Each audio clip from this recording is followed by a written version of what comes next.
அனைவருக்கும் வணக்கங்க. நிறைய கஸ்டமர்ஸ் பார்த்தீங்கன்னா நம்ம கிட்ட வந்துட்டு கம்பி வேலி பக்கத்துல தீ வைக்கலாமா வேண்டாமா, இந்த விவசாய கழிவுகளை போட்டு தீ வைக்கிறோம் அப்படிங்கிறதெல்லாம் சொல்லுவாங்குதுங்க. அந்த மாதிரி பண்ணா நமக்கு என்ன மாதிரி வலைகள்ல பாதிப்பு வருது, அது பண்ணலாமா கூடாதா அப்படிங்கிறத பத்தி முழுசா இந்த நம்ம தெரிஞ்சுக்க புரிஞ்சுக்கோட இந்த எபிசோட்ல உங்களுக்கு நான் காட்ட போறேங்க. வாங்க வீடியோக்குள்ள போகலாம்.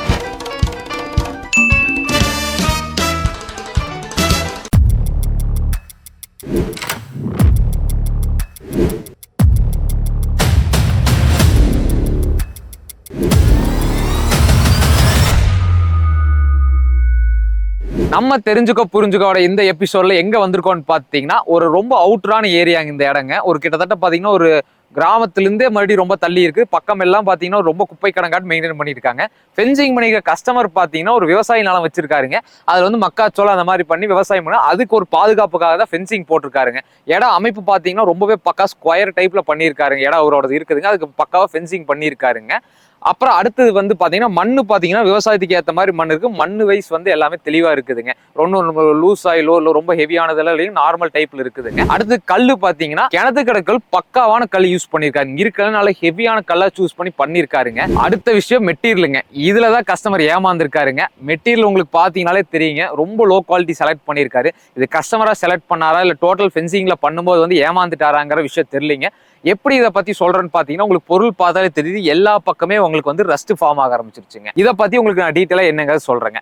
ஸோ ஃபர்ஸ்ட் விஷயம் பாத்தீங்கன்னா நான் சொன்ன மாதிரி வந்து ஒரு ஃபென்சிங்க்கு பக்கத்துல வந்துட்டு தீ வைக்கலாமா வேண்டாமா. இப்போ நம்ம நின்றுட்டு இருக்கிற ஏரியாவே பார்த்தீங்கன்னா இங்கே ஃபுல்லாகவே வந்து நெருப்பு வச்சிருக்காங்க. ஃபுல்லாகவே பார்த்தீங்கன்னா உங்களுக்கு நெருப்பு இருக்குதுங்க. காரணம் என்ன பார்த்தீங்கன்னா இங்கே வேஸ்ட் கொட்டியிருக்காங்க. அந்த வேஸ்ட்டை வந்து சுத்தம் பண்ணுறதுக்கு பதிலாக மொத்தமாக நெருப்பு வச்சு அழிச்சிடலாம் அப்படிங்காக பண்ணியிருக்காங்க. அதோட விளைவு என்னன்னு பார்த்தீங்கன்னா கீழே பார்த்தீங்கன்னா உங்களுக்கு நல்லா தெரியுதுங்க. கம்பியே பார்த்தீங்கன்னா ஒரு ஆரஞ்சு கலர்ல, அதாவது பூராவே துருவேறி நிற்குதுங்க. இருக்க நார்மல் துருவை விட ரொம்ப ஜாஸ்தியா துரு ஏறி இருக்குதுங்க. இது காரணம் அதுக்கு பக்கத்திலேயே வந்து நம்ம வாலண்டியரா போய் நெருப்பு வச்சதா காரணங்க. அது மட்டும் இல்லைங்க, இங்க பாத்தீங்கன்னா ஒரு வேப்ப மரம் இருக்குது. அவர் இடையூறா இருக்குன்னு சொல்லி நெருப்பு வச்சிருக்காரு. அதோட ரிசல்ட் எப்படி இருக்குன்னு பாருங்க. ஒரு சின்ன ஒரு அளவு வேப்ப மரம் தாங்க, அதுக்கு பூராவே நெருப்பு வச்சிருக்காரு. கீழே பாத்தீங்கன்னா தெரியுது எப்படி பூராவே துரு வந்து ஏறி இருக்குன்னு உங்களுக்கு நல்லாவே தெரியுதுங்க. இதுல நெருப்பு வச்சது பாத்தீங்கன்னா மறுபடியும் கூட படர்ந்திருக்க செடி கொடி எல்லாம் ஏறி இருக்குங்க. அதுவே பாத்தீங்கன்னா உங்களுக்கு நெருப்பு ஏறி ஃபுல்லாவே இதா இருக்கு. இது என்ன மாதிரி பிரச்சனைகள் வரும்னு பாத்தீங்கன்னா, இது மாதிரி நிறைய செடி கொடிகள் இருந்ததுன்னா உங்களுக்கு அந்த நெருப்பு வைக்கும் போது அது எல்லாமே சேர்ந்து எரியுங்க. உங்க விவசாய நிலத்துக்கு அது பெரிய பிரச்சனையா முடியுங்க. அதனால முடிஞ்ச அளவு வந்து ஆளுங்களை வச்சு கையால கிளீன் பண்றதுக்கு என்ன வழியோ அது பண்ணீங்கன்னா மட்டும்தான் உங்க விவசாய நில பாதுகாப்பு எதுவுமே ஒரு அசம்பாவிதம் நடக்காம இருக்கிறதுக்கான இதுங்க. அது மட்டும் இல்ல, சரி இது கம்பி இது நெருப்பு வச்சதால மட்டும்தான் துரு வந்திருக்கா, மற்றதெல்லாம் நல்லா இருக்கான ஒரு இது பார்க்கும்போது நான் சொன்ன மாதிரி மெட்டீரியல் குவாலிட்டி நம்ம பார்த்தோங்க. இங்க பாத்தீங்கன்னாலே உங்களுக்கு தெரியுதுங்க மெட்டீரியல் குவாலிட்டி எப்படி இருக்குதுன்னு. சென்டர்ல வர முள்ளு கம்பி லைன் எல்லாமே துரு வந்திருக்கு, ஆனா முள்ளு நல்லா இருக்குதுங்க. கம்பி வலை பாத்தீங்கன்னா ஒரு கம்பி நல்லா இருக்கு, ஒரு கம்பி துரு பிடிச்சிருக்குதுங்க.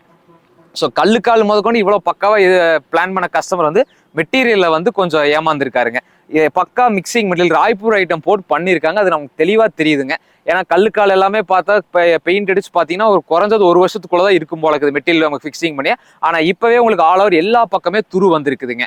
ஸோ நீங்கள் மெட்டீரியல் செலக்ட் பண்ணும்போது பார்த்தீங்கன்னா ரேட்டுக்காக மட்டும் பார்க்காதீங்க, உங்களோட குவாலிட்டி வந்து மெட்டீரியல் கரெக்டாக இருக்கான்னு பாருங்க. ஏன்னா கல்லுக்காலில் இந்த கஸ்டமர் ஏமாத்திருக்க முடியாது. ஸோ அதனால தான் ரேட்டு கம்மி பண்ணுறதுனால மெட்டீரியல் குவாலிட்டி கம்மி பண்ணியிருக்காங்க. செயின் லிங்க்ல வந்து நம்ம கம்மி பண்ணி கொடுக்குறாங்க. ஸோ அதனால எப்பவுமே செயின் லிங்க் ஆகும் ரொம்ப ரொம்ப கவனமாக பார்த்து வாங்குங்க. அது மட்டும் இல்லைங்க, இன்னொரு விஷயம் உங்களுக்கு காட்டுறீங்க பாருங்க.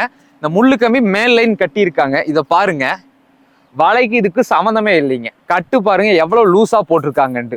ஒரு முள்ளு கம்பிங்கிறது வலையோட ஸ்ட்ரென்த்தை மேலும் கூட்டுறதுக்காக தான் முள்ளு கம்பி நம்ம போடுறாங்க. அந்த முள்ளு கம்பியை இப்படி சம்மந்தம் இல்லாத அளவு கட்டி இருக்காங்கன்னா அந்த வேலைப்பாடு எவ்வளவு குவாலிட்டியா பண்ணிருக்காங்கிறது இதுலயே உங்களுக்கு தெரிஞ்சுக்கலாங்க. இது காரணம் என்னன்னு பாத்தீங்கன்னா இந்த மாதிரி சின்ன சின்ன விஷயம் இதுல வந்து எக்ஸ்ட்ராவா இங்க ஒரு கட்டு கம்பி போட்டிருந்தா இந்த வலை வந்து இந்த லூஸே இருந்திருக்காதுங்க, முள்ளு கம்பி தனியா வந்திருக்காதுங்க. ஆனா இதுல ஒரு கட்டு தானே அப்படின்னு நீங்க நினைக்கலாம். ஆனா இது மாதிரி ஒவ்வொரு கட்டு இது பண்ணும்போது கிலோ கணக்கில் கட்டு கம்மி மிச்சம் பண்ண முடியுங்க. அது உங்களுக்கு மெட்டீரியல் காஸ்ட்ல கம்மி பண்ணி தான் உங்களுக்கு ரேட் கம்மி பண்ணி கொடுக்குறாங்க. அப்புறம் அடுத்த விஷயம் பாத்தீங்கன்னா இவ்வளோ ஹெவியான ஒரு கல்லுக்கு பாத்தீங்கன்னா சப்போர்ட் போஸ்ட் பாத்தீங்கன்னா வெறும் ஒரு 3 அடி கல்லை மட்டும் வச்சு சப்போர்ட் கொடுத்துருக்காங்க.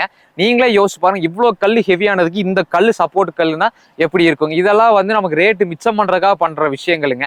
இதையும் கூட நம்ம கவனிச்சு கொஞ்சம் பண்ணிருக்கலாங்க இந்த கஸ்டமருங்க. ஸோ நீங்க ஃபென்சிங் பண்ணும்போது இந்த சின்ன சின்ன விஷயங்கள் நுணுக்கமான விஷயங்களும் கவனிச்சு பண்ணுங்க.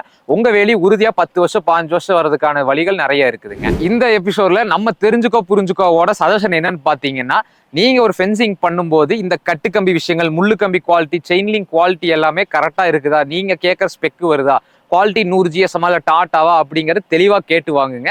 அப்புறம் அது மட்டும் கிடையாது, இந்த மாதிரி வந்து உங்களோட விவசாய நிலத்து பக்கத்தில் நெருப்பு வைக்கிறதோ இல்ல அந்த செடி கொடிகளை அழிக்கிறதுக்காக வந்து நீங்க நெருப்பு வச்சு இது பண்றதோ பண்ணாதீங்க. பண்ணீங்கன்னா உங்களோட மண்ணும் கெட்டு போகும், பக்கத்துல இருக்கிற விவசாய பொருட்களுமே வந்து அழிஞ்சு போற வாய்ப்பு இருக்குல்ல. அதை முடிஞ்ச அளவு தவறுங்க. இது வந்து நீங்க மொத்தமா வந்து ஃபென்சிங் வாங்குற ஆள்கிட்ட பேசினாலும் சரி, இல்ல பொருளா வாங்கி நீங்க கல்லுக்கால் போட்டு பண்ணாலும் சரிங்க.